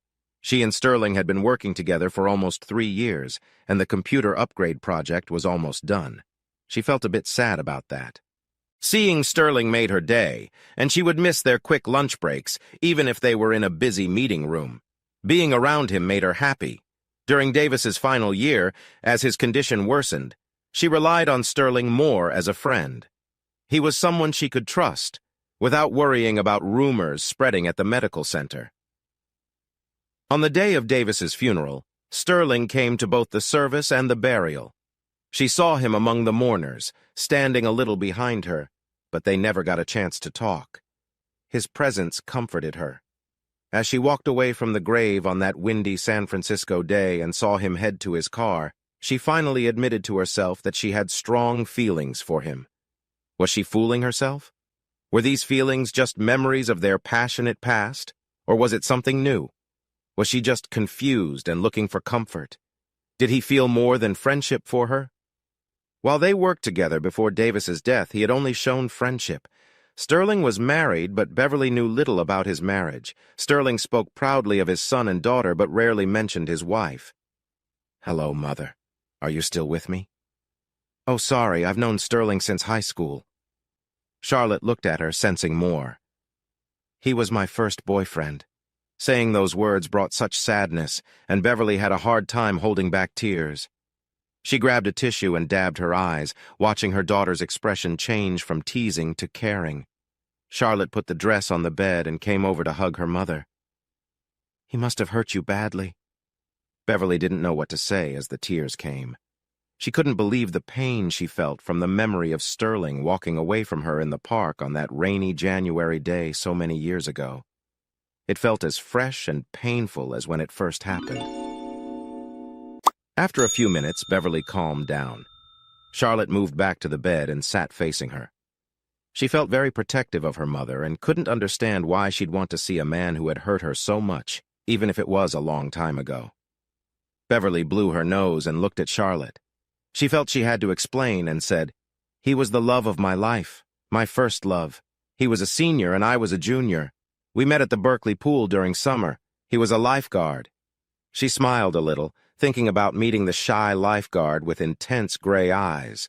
"So, he hurt you and then broke your heart, right?" Charlotte asked. Her voice made it clear what she thought of him. Beverly held back more tears with a lot of effort. "No. He loved me with all his heart. But I did something very stupid and hurt him so much that he couldn't stand the sight of me." Beverly hung her head and the tears came again. Charlotte was confused. Her mother was the perfect example of a professional woman. She had raced through college in 3 years, top of her class, got into medical school at 21, married her mentor Davis Powell, and spent her years solving tough diseases. How did this superwoman make a mistake that caused her such sorrow many years later? "I'm sorry, Charlotte. I don't know what came over me. The memory of the day we broke up just washed over me." She smiled a bit and said, "I thought I'd forgotten all about that. I'm being silly." She got up and joined her daughter, who was still sitting on the bed. She took her hands and said, "Sometimes memories that have been locked away decide to pop out at unexpected moments." Charlotte hugged her. Beverly knew she had lied to her daughter. Being around Sterling, especially after Davis died, reminded her daily of her stupidity. Even though she tried to think of it as a mistake made by a teen, the sadness was still there. Finally, Beverly said, "Guess I'd better get back to getting ready." Charlotte stood and picked up the black dress. "This is it. You're going to show this guy that he shouldn't have left you all those years ago." She grinned and nodded her head. Beverly looked at her, then at the dress. "You're right. Tonight it will be eat your heart out, Sterling Marshall." Charlotte smirked and put the dress back on the bed. The mood had lightened. "He's coming here?" Beverly nodded. "Well then, I'll be interested in meeting this guy, especially if he's good-looking. Now, are we talking about very good-looking or just okay for an older man?" Beverly made a face at her daughter. "Get out of here and let me finish getting ready." "On second thought, Mom, maybe you should just go with the skirt and blouse." Charlotte laughed. Go! Yes, Mother, she said in a fake, polite voice. Out! As she left, smiling, she said, I'll listen for the door. As Beverly stepped into the shower, she reminded herself that this date happened because she had asked Sterling out. She had watched him stay to himself after his divorce and decided it was time for him to move on with his life, and she wanted to help him do that. She wanted to see him outside of work so she could look into the feelings she had for him since Davis died. Actually, she knew her feelings. She just didn't know how Sterling felt about their relationship. She wanted more than friendship. Beverly did wish Sterling had felt close enough to her to share what happened in his marriage. She knew some details, like that his wife had betrayed him. She remembered the day she first heard about trouble with Sterling's wife. What was her name? Oh yes, Beatrix. About a year ago, he had come to the medical center for a meeting and looked terrible. She called him aside during a break. Sterling, are you okay? She smiled and said, I'm your friend, so I can tell you that you look awful. Are you feeling all right? I'm sorry, Beverly. Just some family health problems kept me busy all weekend. Is everyone okay? She asked, truly concerned. He looked at her, sadness in his eyes making her want to cry. My wife. She's in the hospital. Sterling, why are you here? You should go. This meeting can run without you. She glanced into the conference room where all the tech people were deep in work. It didn't really matter if Sterling was there or not. She's unconscious and I couldn't just sit there and go crazy. Anyway, my daughter is with her right now. I'll check back tonight. Beverly took his arm and guided him to her office. They sat on the couch. Can you talk about it? He sighed heavily. Beatrix tried to end her life. Beverly was shocked and had to fight the urge to get all the medical details. She said, Oh dear, I'm so sorry. Will she be okay? She's out of danger. Beverly didn't ask for more, but after a minute he said, I got home from Taipei on Sunday morning and I found her. Beverly put her arms around Sterling and held him for several minutes. Sterling never gave more details except updates on Beatrix's condition when she asked. Not long after she left the hospital, he announced he had moved out and was divorcing her. Beverly was puzzled. She couldn't imagine Sterling leaving a wife of over 20 years just like that. She wondered if she had misjudged him. No, she decided, Beatrix must have done something very bad for Sterling to leave after her hospitalization. On her own, she pieced together the story. When Beverly heard that the law firm Madison and Trasker was getting smaller and moving to Oakland, she called a female friend who worked there as a lawyer. She knew Sterling's wife used to work at the firm. Her friend answered the call. Beverly, things have been crazy here for months. I'm leaving because this place is really bad now. One of our paralegals tried to end her own life, and she was using cocaine that one of our senior guys gave her. The DEA got an anonymous tip and raided the office. They found lots of drugs in the guy's desk. Strangely, his computer was wiped clean, and even the DEA couldn't get anything off of it. We think someone warned him. Maybe that's why he didn't hide the drugs in time. It's really confusing. Beverly asked, Did you know Beatrix Marshall? Her friend sounded cautious. Why are you asking? Beverly paused. I'm a friend of Beatrix's husband.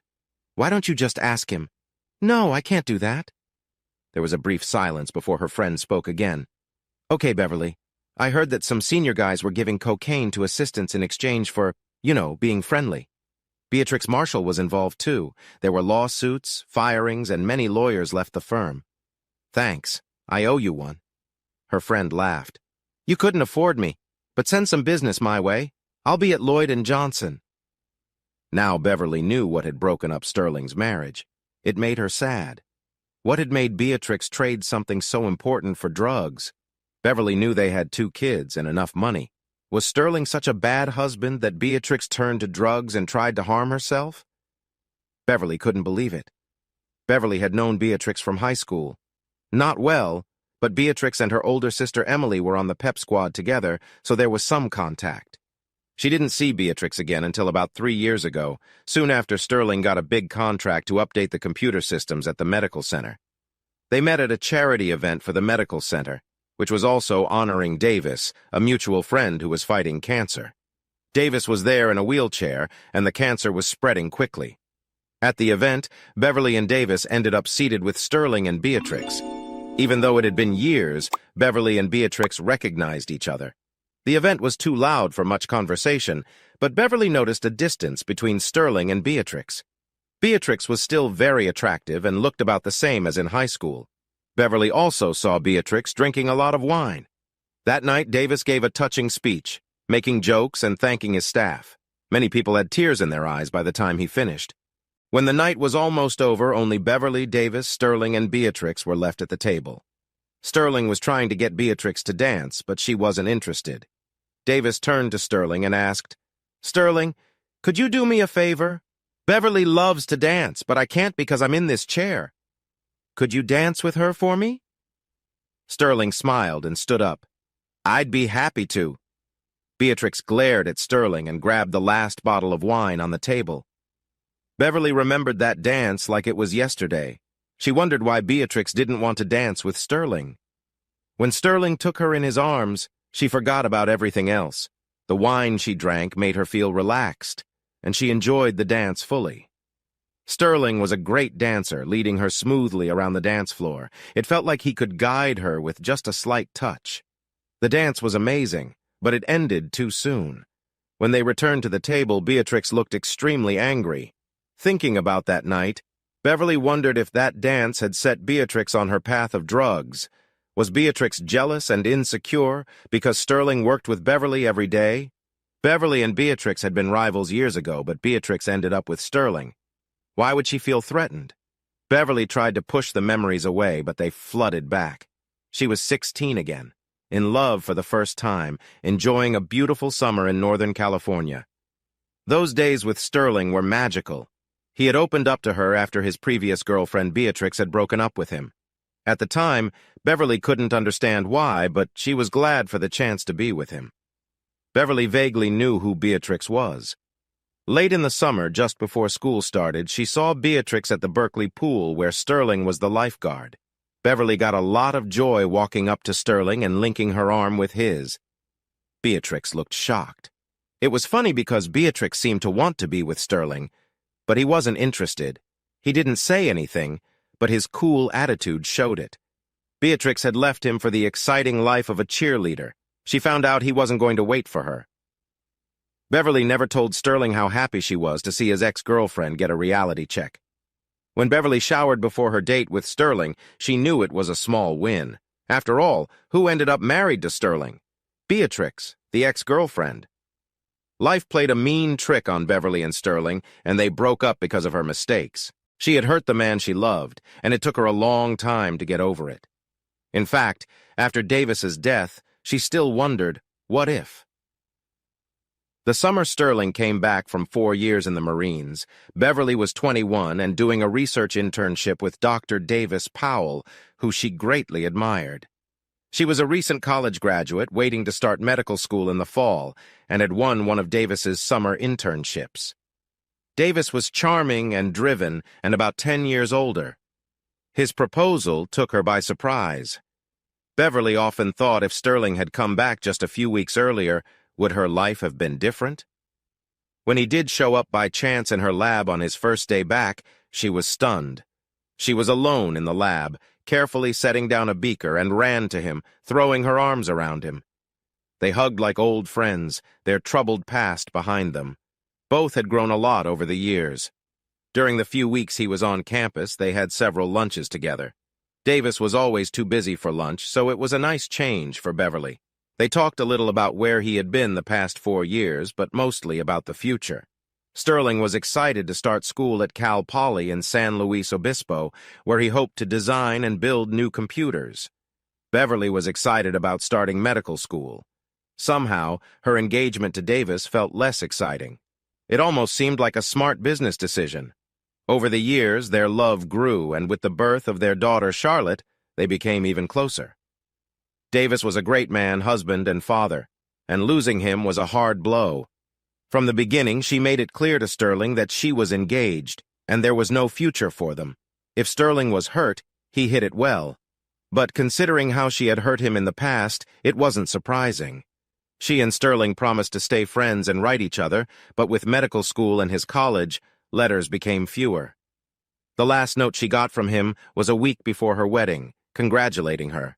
This made her very sad, but it was too late to change things. Not long after, she heard from a friend that Sterling had married Beatrix, the ex-girlfriend Beverly had seen that summer at the Berkeley pool. She wondered what brought them back together. Everything could have been different if she hadn't pushed Sterling away with her silly act of rebellion at the Whistler ski resort near Vancouver, Canada, over Christmas vacation. She and Sterling had been seeing each other for almost 6 months. Her parents liked Sterling, but they thought she was too young to get serious. But Beverly felt she had found her lifelong partner and wouldn't listen to her parents. She convinced them to invite Sterling on their annual ski trip and was thrilled when they agreed. That year, they were going to the Whistler resort. Beverly was bursting with excitement. She imagined skiing every day on perfect snow and cozy nights with Sterling. They flew to Vancouver on Christmas Day. When they picked up Sterling, her dream started to fall apart. He brought his snowboard, not skis. He explained he could rent skis and teach her snowboarding, but this wasn't what Beverly had imagined. She was upset during the flight. Her period had started a few days before, which didn't help. Then, a blizzard hit, stopping all outdoor activities. On top of that, her parents booked a 2-bedroom suite, so she shared a room with her sister Emily, while Sterling's room was at the other end of the lodge. There was no way she could spend the nights with Sterling. Her mood darkened. Despite the bad weather, she did get some quiet time with Sterling. They spent time by the huge fireplace in the big hall, reading and sitting close. They enjoyed feeling each other's warmth. They ate every meal together. She was annoyed because they couldn't have private time due to the sleeping setup and the constant presence of her family. 2 days after Christmas, the weather turned clear and cold. It was perfect for skiing. She and Sterling got to the slopes early and skied until lunch. During lunch, a group of snowboarders joined their table and talked to Sterling about snowboarding that afternoon. They left, hoping to see him later. This bothered her, especially since one of the snowboarders, a young woman who looked very goth, seemed interested in Sterling. "Did you promise to go snowboarding with them this afternoon?" she asked, annoyed. Sterling looked guilty. "We talked about it yesterday. I was going to mention it. I thought it might be fun for you to try it too." "When were you going to tell me?" Sterling looked at her apologetically. "I'm sorry. We can just ski this afternoon and snowboard another day." But Beverly wasn't in the mood to be calmed. She made a mistake that would cost her Sterling's love. "It doesn't really matter. I'm kind of tired. You go ahead." "You sure?" he asked. She wanted to yell at him for not seeing she was upset, but instead she shrugged and said, "It's fine." She watched him leave to get his snowboard, feeling more upset. "This trip just keeps getting better and better," she muttered. Back in her empty room, Beverly convinced herself that Sterling didn't really love her and only went snowboarding to be with the goth woman. She paced around, angry. Finally, she lay down and fell asleep. Her mother woke her later, asking if she wanted to join them for dinner. Beverly said she had a headache and would pass. Where was Sterling? It was dark and the snow was falling hard. "Probably with that goth girl," she fumed. Feeling bored and upset, she checked the minibar for some chocolate. As she took a Cadbury bar, she saw a small bottle of Bailey's Irish Cream. It had a chocolate flavor, and one little bottle wouldn't hurt, right? She drank it quickly, feeling warmed as she ate the chocolate. She turned on the TV and changed channels aimlessly. By 6, with still no sign of Sterling, she found a small bottle of Drambuie. It was sweet and strong. She didn't usually drink much, just a sip of beer or a glass of wine at home on special occasions. Next, Beverly noticed a half bottle of red wine. She thought about the hot tub where she and Sterling had spent the last 2 evenings. Maybe he was there with his snowboarding buddies. She decided to check. She changed into her smallest bikini, put on a hotel robe, and grabbed the half bottle of white wine. She giggled at how unsteady she felt as she walked down the hallway. In the atrium, near a large pool, the snow outside made everything look beautiful. Instead of Sterling and his friends, she found a mixed group of older Canadian kids. They called her over, inviting her to join them in the hot tub. She ended up sitting between a muscular boy and a red-haired girl. Everyone had been drinking. When Beverly sat, they squeezed against her. Beverly started to relax and felt hands touching her legs. A hand brushed against her chest, and she realized her bikini top had come undone. She opened her eyes and saw only her two companions close by. She tried to protest, but instead, the girl kissed her. Beverly had never been kissed by a girl before and found it strange but also kind of nice. Soon, she felt her bikini bottoms being lowered. Even though she wanted to protest, the mix of alcohol and strange feelings stopped her from saying anything. Beverly moaned as the girl next to her kissed her neck. She felt weird when a hand guided hers towards the boy. Just then, she heard a shocked voice. "Jesus, Beverly, what are you doing?" It was Sterling, standing there with an angry and hurt look. He reached down and pulled her arm as she tried to cover herself. Still groggy, she hardly resisted. But then, as if in slow motion, she saw the boy throw a punch at Sterling, hitting him in the face and making him fall, crashing his head against the tiled wall. Beverly screamed, "No, no, no!" She tried to get to him, struggling with her bikini and finding her top. Sterling, bleeding from a cut above his eye and looking dazed, pulled himself up and walked away without a word. "Sterling! Sterling!" she yelled, but he didn't look back. She pulled up her bikini bottoms with shaking hands and grabbed her top off the floor. She didn't bother to put it back on. She was too upset to tie it anyway. Beverly covered herself with the hotel's robe and left the room quickly. She felt ashamed and scared. Instead of going to Sterling to help and apologize, she ran back to her own room. She thought everything would be better in the morning. But by then it was too late. She barely slept, worried about what she could say to him. Early the next morning, she went to Sterling's room.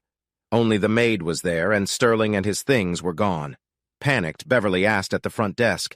The clerk looked through his papers and said, "Mr. Marshall checked out just before midnight. Where could he have gone?" A snowstorm hit hard overnight, and none of the night staff remembered if a taxi had been called or what happened to the tall young American with a bandage on his eye. By noon, Beverly, still in a panic, told her parents about the fight with Sterling and that he had left the hotel. Her parents immediately called the marshals to see if he had contacted them. He had not, and by the end of the day, everyone was very worried. Beverly feared the worst, that Sterling was lying dead in a snowbank. They were all relieved when a hotel worker said that a snowplow driver had picked up Sterling near the hotel and given him a ride down the mountain. Sadly, the driver didn't know where Sterling went after being dropped off at the main highway around 3 in the morning. The family left the next day still worried and filed a report with a very kind police officer. Beverly couldn't stop crying since she found out Sterling had gone. Every minute she was awake, and even in her restless sleep, she kept seeing the look on his bleeding face as he realized she had betrayed him. 4 days later, the California Highway Patrol found Sterling and took him to his parents' home. He had been picked up at a rest stop on Interstate 5 in Northern California near Red Bluff. He had hitchhiked from Canada and sold his snowboard for money to buy food. Sterling's mother spoke to him on Beverly's behalf, and Sterling agreed to see her. 2 days after the new year began, Beverly waited in a small park near the high school, feeling miserable. She hardly slept or ate for days and was so full of guilt that she didn't know how much longer she could bear it. When Sterling arrived, there was no smile or reassuring hug. The pain in his eyes mirrored her own. She winced when she saw the big purple bruise on his cheek and the stitches over his right eye. The bruise went almost to his hairline. She motioned for him to sit next to her, but he just shook his head and stood in front of her, wearing an old coat and jeans with rain dripping from his wet hair. "Sterling, I'm sorry. Sorry," she sobbed. He said nothing, just shrugged slightly.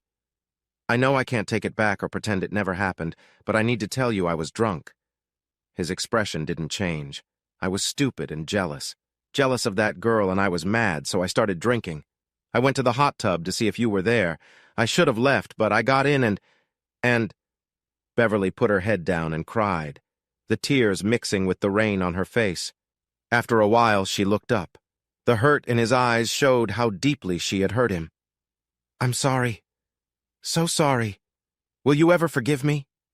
Before he could answer, she blurted, "I just want us to be together again." For a second, he seemed surprised at what she said. He smiled, but it was a sad smile that broke her heart. At that moment, she knew she had lost him. It felt like a cold hand had grabbed her heart. Finally, Sterling spoke. "I'm sorry too, Beverly. I thought we had something special. I was wrong." She flinched as if struck by his words. "We need some time apart." Some time to deal with what happened and move on with our lives. I loved you with all my heart and probably always will, but I'm tired of loving and being hurt. I don't think I can take that chance again." She couldn't speak because her throat was tight with emotion. "Goodbye, Beverly. I hope you find love and happiness." He turned and walked away, and she finally found her voice. "Sterling, I'll love you forever," she called out. He stopped and turned. Love never lasts. Those were the last words she heard from Sterling until he came back from the Marines over 4 years later. Beverly shook herself, the memories suddenly sharp. Working with Sterling over the last 3 years made her face those memories. Now, she was going out on a date with him, a date she had asked for. Sterling had been hurt badly by the 2 women he loved the most. Why would he want to start a relationship with her again? Sterling was handsome, smart, and a kind person. Many women with no history with Sterling, would be happy to spend their lives making him happy. She saw how the women at the medical center flocked around him. Beverly finished getting ready but felt insecure. Looking at herself in the mirror, even in her black dress and heels, she only saw a wife, a mother, and a scientist, not a beautiful blonde woman. What could she offer him? She felt so vulnerable. What if he only wanted to be friends? Beverly knew that was not what she wanted. She wanted to spend her life with him and have him love her. It's the same thing younger Beverly wanted. Beverly also knew Sterling would be a wonderful stepfather for Charlotte and care for her like his own child. She felt overwhelmed. She couldn't solve this like a science problem. There was no book to explain love, but fate gave her a chance to win Sterling. She finished her makeup, grabbed her purse, and went to the living room. She was determined to show Sterling how much she loved him and that love does last. Just then, she heard the doorbell. Her heart skipped a beat. I watched the tops of the clouds turn orange and pink as the sun rose behind the Gulfstream G650 jet. We were flying high, above 50,000 feet. I looked away from the window and smiled at the sleeping figure next to me. She was wrapped up in the blankets, and I could only see her shape. I didn't need to see her to know she was beautiful and loved me. I was a lucky man. The new Gulfstream jet belonged to Mr. Lee Cheng, a rich man and loyal client. She and I were the only passengers, and we were flying to Singapore where Lee would meet us and his new jet. When Lee heard I was headed his way, he kindly offered us a ride. The jet had flown from Savannah, Georgia, and picked us up in San Francisco. It could fly nonstop to Singapore and had all the fancy features and a crew of 4. This trip was partly for business, but mainly it was our honeymoon. It was a new start for us. From Singapore, we would go to Australia and New Zealand for a month, then head back across the Pacific Ocean, stopping in Fiji, Tahiti, and Hawaii. I just wanted to make her as happy as she made me. It had been almost 2 years since I came home from a trip to Taipei and found out my ex-wife was struggling with alcohol and drug addiction. She had even thought about ending her life. Her drinking and mental health issues led her to fall for a bad person at her job. During those days, my life and Beatrix's life was a mess, and I was on an emotional roller coaster. I felt anger and love towards Beatrix and guilt for not helping her sooner. She had refused all my efforts to get her to seek help. When our marriage began to fail, the lack of love and growing hostility made things worse. I thought I was smart, but a failing relationship can break you down. You either stop caring or lie to yourself, hoping the person you loved will come back. That didn't happen with Beatrix. I knew something was wrong, but didn't understand how serious her depression was. She turned to alcohol, drugs, and other dangerous behaviors, which I never expected. After we split up, I found out that Beatrix had been jealous of my work with Beverly Powell. She remembered that I had loved Beverly years before and thought we were having an affair. Beatrix got better physically, but her mental recovery took longer. I made sure she got the best medical help and paid for her stay at the Redwood Rehab. But I couldn't bring myself to follow her therapist's advice fully. I could barely stand being in the same room with her. Had I not seen her self-destructive behavior and the drugs, I might have been able to support her more during her therapy. But those memories stayed with me, and the pain she caused made it hard to face her. Her actions felt like the abandonment I feared ever since she left me for what seemed like a pointless adventure in high school. During Beatrix's struggles, I became a tough man again. My marriage and raising our kids had softened me, but the hardness from my Marine days was always there. I had learned to be a soldier and was good at it. A therapist once told me my problem wasn't enjoying it, but feeling nothing at all. The old saying in the Marines, "The only thing I feel when I fire a shot is the recoil," fit me well. It was my job, and I did it well. So I had someone deal with Cole Harvey for hurting my wife and had Mark Lamont warned. Mark was lucky because he had a family. That rainy Sunday, while Beatrix was out cold, I sneaked into her law firm's San Francisco office. With advanced tools from Eric, I moved around unseen and found a stash of illegal drugs in Cole's office. I also found pictures on his computer that he used to blackmail Beatrix and other people at the firm, including many young women. He was really a horrible man, and the world got better without him. His computer showed me how deep the corruption was in the firm. I downloaded all his files and then destroyed his computer with a very bad virus. Another smaller virus shut down the office network, but I got what I needed before it did. The law firm couldn't use their computers for a couple of weeks, which hurt their business a lot. It helps to have friends in both high and low places. My anonymous tip was quickly backed up by Beatrix and some young victims, and search warrants were quickly issued. A lot of cocaine was found in Cole's office. This led to finding out about his deals with drug gangs and caused trouble for the law firm. Many workers were ready to testify about drug use and trading drugs for other favors, making it clear the firm wouldn't survive in its current form. I was a suspect, not the main suspect, but still a suspect when Cole disappeared.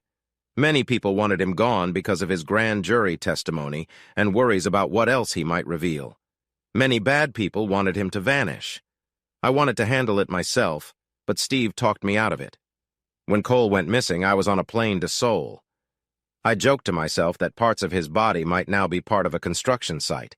More likely, he was dumped far out in the Pacific Ocean. Yes, the world was better off without him. Special Agent George from the FBI still thought I was the main suspect, even though I had a solid alibi. When we first met, he showed up at my door just to talk. I told him I hardly knew Harvey, but I wouldn't be sad if he and his firm were all gone. In the next interview at the FBI office, I brought my lawyer. George had requested all my financial records, probably to see if I had paid a hitman. I also knew the IRS would get involved, and I could expect many audits. It was a small price to pay for revenge, but I still hired Beatrix's new boss, Celia Kennedy. Celia was in her 40s, very tough, and a hard defense attorney. She made it clear to the FBI that I had given a statement and all my records, and unless they were going to charge me, they should stop bothering me. I liked her. I also liked that she never asked about my connection with Beatrix. I knew Celia's ex, Sterling Kennedy. He was a client. I had worked on a contract for his private investigation firm. It wasn't a big job, but it was important. Sterling's business partner was his new wife, and they had started a new family. Our kids brought Beatrix and me back together after our divorce was final. We had to meet for events like Connie's college graduation. Then there were dinners when Brady was home from school. Most times he would stay with me in my San Francisco condo, and since Beatrix worked nearby, it made sense to invite her for dinner. Connie would come over from Berkeley, too. We would sit at an outdoor table at a restaurant along the Embarcadero. Sometimes we'd walk along the Embarcadero after dinner, and I'd have Beatrix and Connie with me. We looked like a happy family. These dinners became a weekly thing, and I found myself looking forward to them. Over the months, Brady started warming up to his mother. He didn't know about the drugs and other details. He thought it was just mental illness. Their relationship got better over a year or so. At first, he was scared she might go back to how she was in high school, but soon things were normal. With him in college, he was focused on other things. I knew he didn't get why I wasn't trying to get us back together. He thought, after all the hurt, it would take longer, but that I would eventually come around. With our daughter Connie, I never knew what Beatrix told her about our breakup. Connie lived with her mom in El Cerrito while in law school. When we met, she would just ask how I was doing and not bring up getting back together with Beatrix. I think she knew the truth, but she wanted it to happen. It seemed like, in time, Beatrix and I would reconcile. The bad memories were fading, and Beatrix made it clear that if we got back together, things would be different, and she wouldn't lose sight of our relationship again. One perfect evening, the four of us were at an outdoor cafe.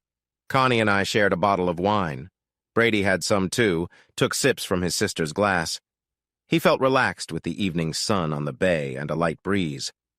Beatrix wasn't drinking, but she was relaxed and seemed happy. Connie asked, "Dad, Mom once said you two split up in high school but got back together in college. She didn't tell me how you got back together."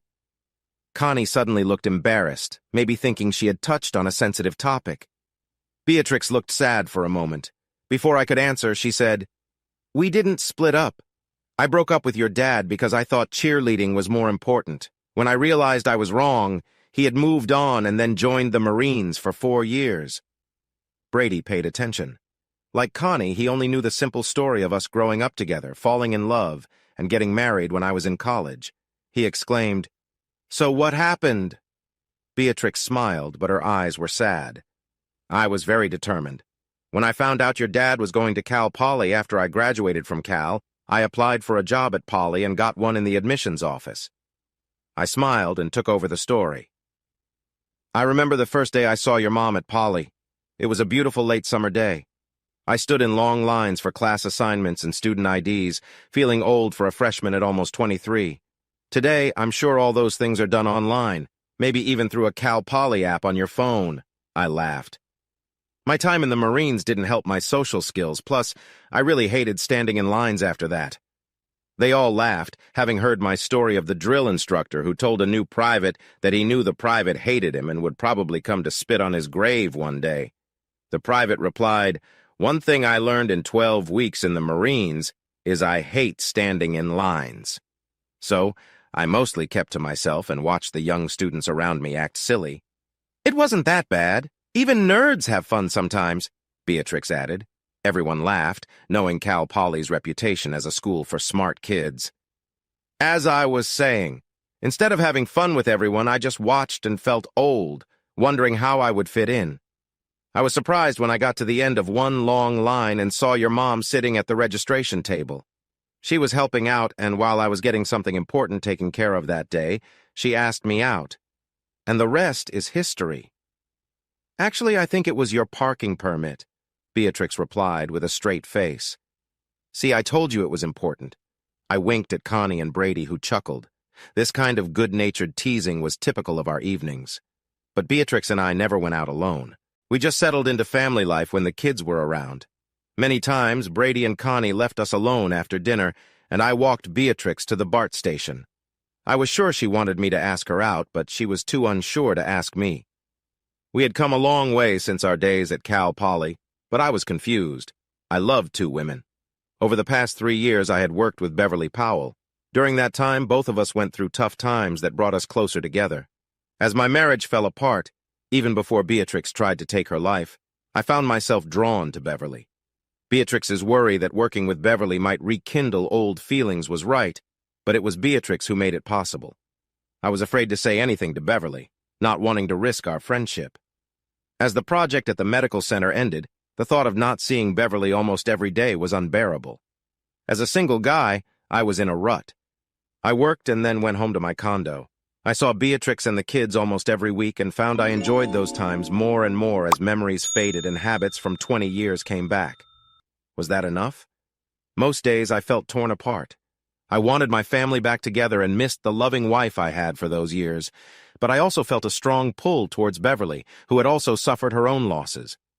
Beverly's warm smile, natural beauty, quick wit, and intelligence still attracted me.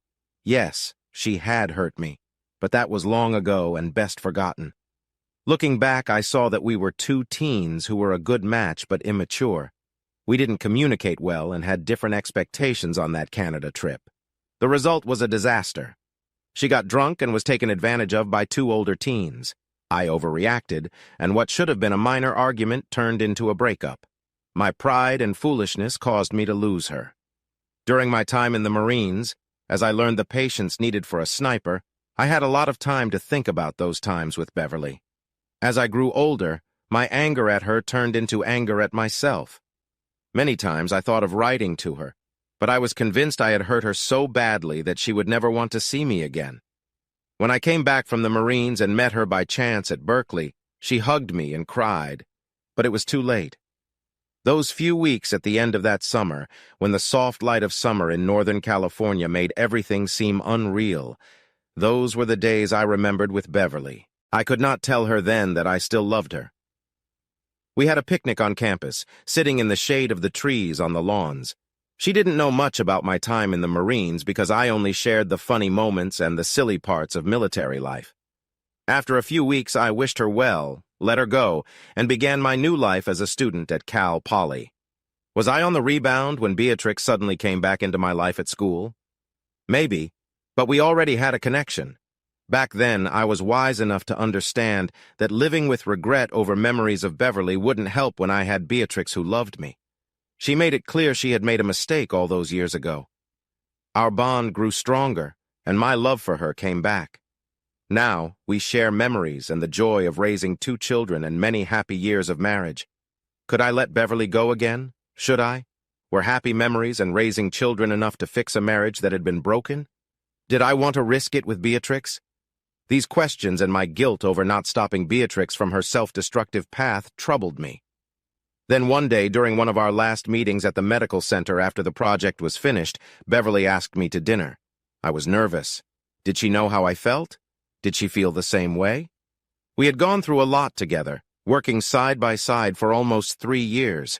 We had designed, installed, tested, and applied the project together, overcoming many obstacles. I arrived at her home in the Palisades with flowers, not sure what would happen. Her daughter, Charlotte, who looked so much like her mother at 16, gave me a smile. Then Beverly appeared, wearing a black dress, looking stunning. When I opened the car door for her, I could smell her perfume. She said, "I hope this evening includes dancing." As the sun filled the cabin of the Gulf Stream, I turned from the window and saw her watching me, her hair messy and her eyes sleepy. I leaned over and kissed her. She smiled and whispered, "I love you, Sterling, and I will forever." As she stretched her arms to me, I let her hold me and replied, "I love you too, Beverly." Hey, audience! If you like this video and want to keep up with more thrilling stories, make sure to subscribe to Prince Cheating Tales and hit the notification bell. You don't want to miss out on our upcoming adventures. Thanks for watching, and we'll see you in the next wonderful story.